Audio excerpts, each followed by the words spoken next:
कुछ घटनाएं सिर्फ सवाल खड़ा करती है, उनका जवाब पाना लगभग नामुमकिन होता है, क्योंकि ऐसा कहा जाता है कि हमारी दुनिया और दूसरी दुनिया यानी भूत प्रेतों की दुनिया बिल्कुल अलग है।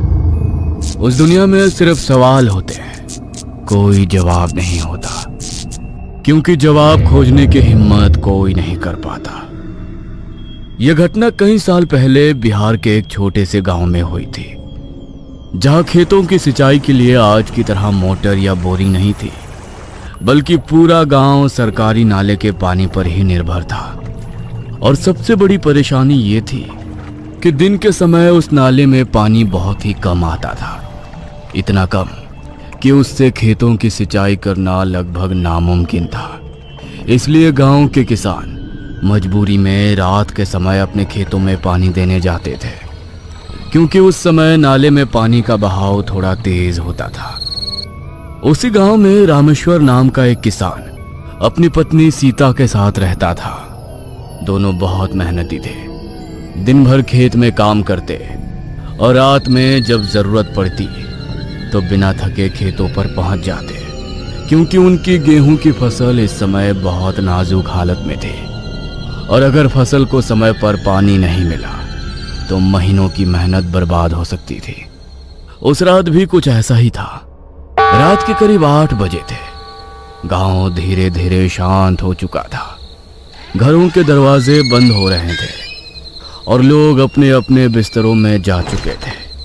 लेकिन रामेश्वर और सीता के लिए ये आराम का समय नहीं था, बल्कि काम का समय था। लेकिन पता नहीं आज सीता का मन खेतों पर जाने का क्यों नहीं हो रहा था। शायद उसकी तबीयत कुछ ठीक नहीं थी या कुछ और बात थी जो वो अपने पति को नहीं बताना चाहती थी। एगो बात कहें जी, आज हमरा देह बहुत टूट रहा है। आज भी जाना जरूरी है का? कल तो गए थे ना। तुम्हारा मन नहीं है तो तुम आराम करो, लेकिन हमको तो जाना पड़ेगा। इस समय गेहूं को बिना पानी के छोड़ दिया तो रात दिन की हम दोनों की मेहनत बर्बाद हो जाएगी। दिन में तो पता है ना पानी का क्या हाल होता है। सुनो, तुम आराम करो, आज हम अकेले ही जाते हैं। नहीं नहीं, हम आपको इतना रात में अकेले नहीं जाने देंगे। दर्द जाए भाड़ में, हम तो आपके साथ चलेंगे।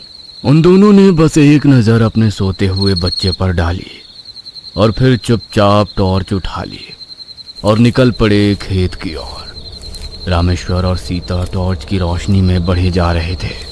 दूर कुत्तों और सियारों के बोलने की आवाज लगातार आ रही थी। सीता ने टॉर्च थामे रखा था और रामेश्वर के हाथ में था एक मोटा सा डंडा इसलिए कि कहीं कोई जानवर वानवर का सामना ना हो जाए।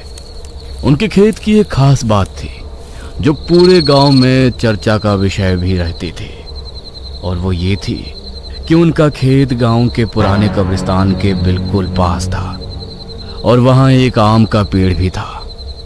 उस कब्रिस्तान और उस पेड़ के बारे में लोग तरह तरह की बातें करते थे। कुछ कहते थे कि वहां रात में अजीब अजीब आवाजें आती हैं, तो कुछ कहते थे कि वहां कोई दिखाई भी देता है।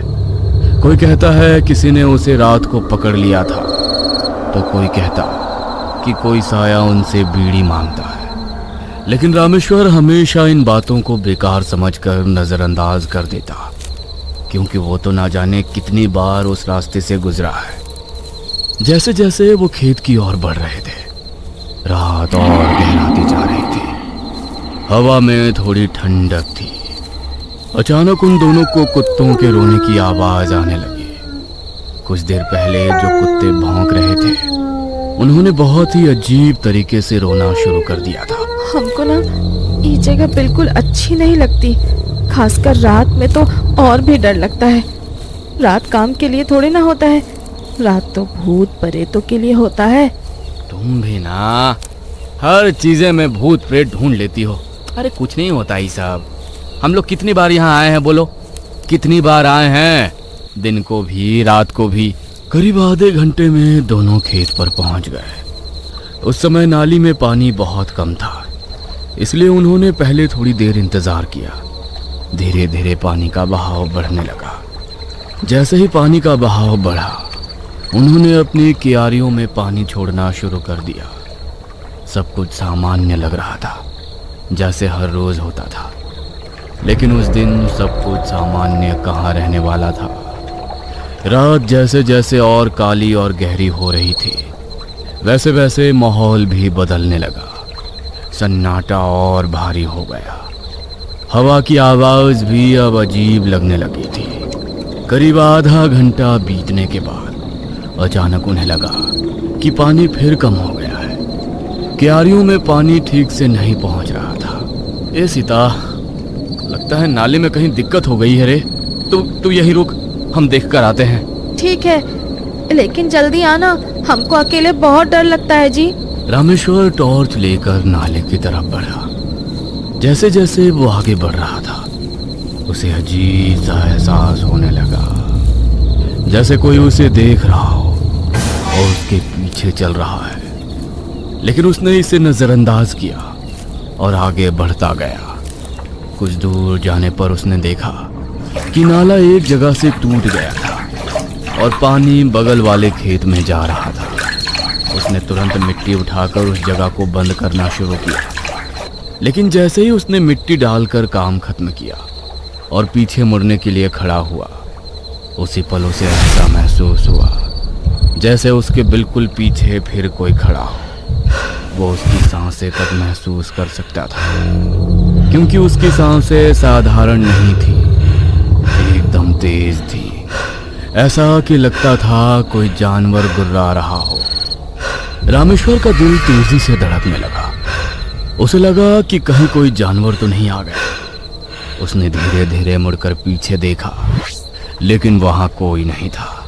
रामेश्वर ने खुद से ही कहा, शायद वहम हो रहा है हमको। यहाँ कौन आएगा इतनी रात में? जानवर भी तो ना के बराबर आते हैं इस ओर। वो जल्दी जल्दी वापस सीता के पास आया और पूरी बात उसे बताई। अब सीता भी थोड़ा डर गई थी, लेकिन दोनों ने खुद को समझाया कि शायद थकान की वजह से ऐसा लग रहा है। लेकिन कुछ ही देर बाद फिर वही समस्या हुई। पानी फिर से कम हो गया। ए जी, ये पनिया तो फिर से कम हो गया। फिर कुछ गड़बड़ हो गया क्या? क्या पता सीता, लगता है एक बार फिर से देखने जाना होगा। इस बार दोनों साथ में नाले की तरफ गए और जैसे ही वहां पहुंचे, उन्होंने देखा कि नाला फिर से उसी जगह से टूटा हुआ था। अब ये बात उन्हें थोड़ी अजीब लगी। ये क्या हो गया? ये नाला फिर से टूट गया। और पता है सीता, ये वहीं से टूटा है जहाँ थोड़ी देर पहले टूटा था। इतनी जल्दी फिर कैसे टूट गया? अभी तो ठीक किया था ना। कोई परेशानी की बात तो नहीं है ना जी? अब क्या कहें हम, वैसे लगता है पानी का बहाव ज्यादा होगा, इसलिए टूट गया होगा। अब तू चिंता मत कर। रामेश्वर मिट्टी डालने लगा और सीता पीछे खड़ी होकर इधर उधर देखने लगी। तभी अचानक उसकी नजर थोड़ी दूर पर पड़े उस पुराने आम के पेड़ पर गई, जो कब्रिस्तान के बिल्कुल किनारे खड़ा था। और तभी उसे लगा जैसे उस पेड़ की एक मोटी टहनी पर कोई बैठा हुआ है। सीता उसे देखकर चीख। अरे क्या हुआ? काहे चिचिया रही हो तुम? सुनो, वहाँ देखो, पेड़ पर कोई है। पेड़ पर? इतनी रात को? रामेश्वर ने टॉर्च उस तरफ घुमाई, लेकिन वहां कुछ नहीं था। लेकिन सच ये था कि वहां कोई था और वो अब नीचे आने वाला था। रामेश्वर को भले ही कुछ नहीं दिखा हो, लेकिन सीता की आंखें अब भी उसी जगह पर टिकी हुई थी, जैसे उसने कुछ ऐसा देख लिया हो जिसे नजरअंदाज करना उसके लिए नामुमकिन था। उसके चेहरे पर डर साफ दिखाई दे रहा था और उसकी सांसें तेज हो चुकी थी। अरे काहे बार बार वहां घूर घूर कर देख रही है तू? अरे कुछ नहीं है वहां, तू बेकारे में डर रही है। चल यहाँ से काम खत्म करते हैं और घर जाकर आराम से सोते हैं, कहीं बचवा जग ना जाए। लेकिन सीता का मन मानने को तैयार नहीं था। उसने धीरे से कहा, नहीं, हम झूठ नहीं बोल रहे हैं। सच में कोई बैठा था वहाँ, बिल्कुल चुप, हमें देख रहा था। रामेश्वर ने उसकी बात को टाल दिया और जल्दी जल्दी नाला बंद करने लगा। लेकिन उसके अपने दिल में भी अब हल्का सा डर घर करने लगा था, क्योंकि एक बार और एक ही जगह से नाले का टूटना कोई सामान्य बात नहीं थी। जैसे ही दोनों वापस खेत की तरफ मुड़ने लगे, अचानक उनके पीछे से एक तेज आवाज आई, जैसे कोई भारी चीज जमीन पर गिरी हो। आवाज इतनी साफ और करीब थी कि दोनों एकदम से रुक गए। ये कहाँ गिरा है जी पीछे? रुको, हम देखते हैं। रामेश्वर ने धीरे धीरे पीछे मुड़कर टॉर्च घुमाई और जैसे ही रोशनी पेड़ के नीचे पड़ी, उसका दिल एक पल के लिए थम गया। पेड़ के नीचे मिट्टी थोड़ी बिखरी हुई थी, जैसे अभी अभी कोई ऊपर से कूद कर नीचे उतरा हो। और तभी बिल्कुल उसी पल उनके सामने गेहूं की फसल के बीच से कुछ बहुत तेजी से भागता हुआ निकला।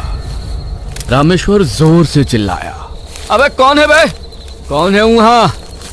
कौन है बे? ये कहते हुए रामेश्वर उसकी ओर भागा, लेकिन सीता डर के मारे उसका हाथ पकड़कर बोली, बच्चा उसके पीछे, हमको बहुत डर लग रहा है और कुछ अच्छा भी नहीं लग रहा। रामेश्वर ने उसकी बात नहीं मानी। वो कुछ कदम आगे बढ़ा और टॉर्च की रोशनी उस दिशा में डाली जहां वो साया भागा था। और उसके बाद जो उसने देखा, उसे देखकर उसके पैरों तले जमीन खिसक गई। गेहूं की फसल कई जगह से टूटी हुई थी